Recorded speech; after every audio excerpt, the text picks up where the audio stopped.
Welcome back to an Overreactive Short. We wanted to address the FDA's movement this week to remove the black box warning on hormone replacement therapy, or menopausal hormone therapy, as we like to call it. And what that black box warning has always said, and it's been on all forms of estrogen, whether that be vaginal or systemic, any kind of estrogen. And what the warning has always said is that it may increases the risk of breast cancer. The removal of this black box warning is in some ways a very good thing. Many of us have been advocating for years and years to at least remove it off vaginal estrogen. Right. They were making a blanket statement about all forms. Right. And we know vaginal about estrogen is safe and doesn't get absorbed systemically, and there's no reason to put that warning on there. Right. Yep. And I would even argue that putting it only on estrogen makes no sense because, a lot of the data we have is that estrogen is not really the hormone that's increasing your breast cancer risk. Although it can, if you have early breast cancer, it can absolutely make it grow faster. This is a subtle conversation. Yeah. And I think it could be a good thing. But I think there are problems with how it was done, don't you think? I do.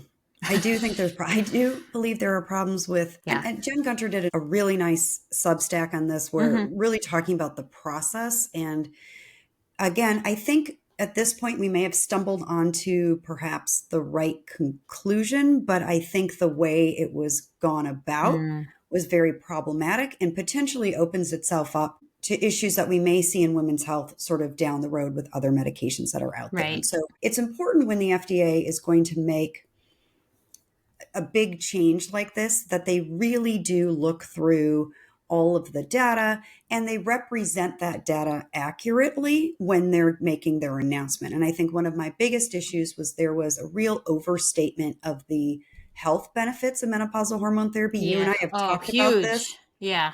We've talked about this in our podcast. My counseling is no different than it was a week ago. The risks and benefits are exactly the same. Right. That is the information that we have. None of that has changed, but there was a lot of misinformation about these massive overstatements of a reduction in dementia and a reduction in cardiovascular disease that is not based in any fact. And so that was my biggest issue. There were several, but that was one of my biggest issues that I had. How about you? One of my biggest issues is that though I didn't agree with how the black box warning was phrased, at least it gave women some indication that this was not a risk-free medication. Right. They should have a conversation about the risks and benefits. I think it could have been a much better warning. Right. Yeah. But, it was wanted to scare the shit out of people is what it was done, which was...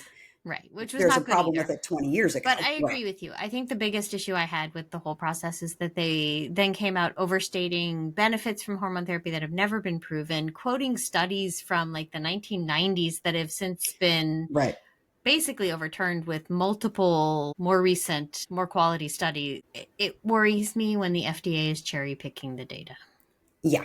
And that was definitely what was going on. And it happened because there were no experts on the panel that they brought in to do this. No, their panel of experts were not experts. So I think that part was very problematic. It makes me nervous for what's to come.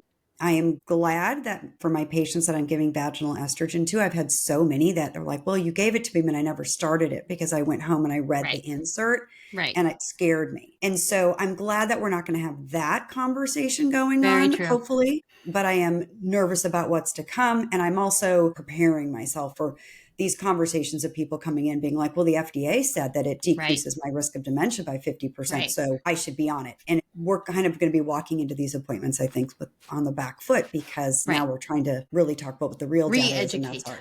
Re-educate. And that's difficult when there's been something done on such a national level. So that is my worry and concern. Some good, some bad. Yep. But we are where we are. Yes, exactly. If you're interested on the real risks and benefits of hormone therapy, go back and re-listen to our series. We did a big ass deep dive into it. None of that has changed. Yeah.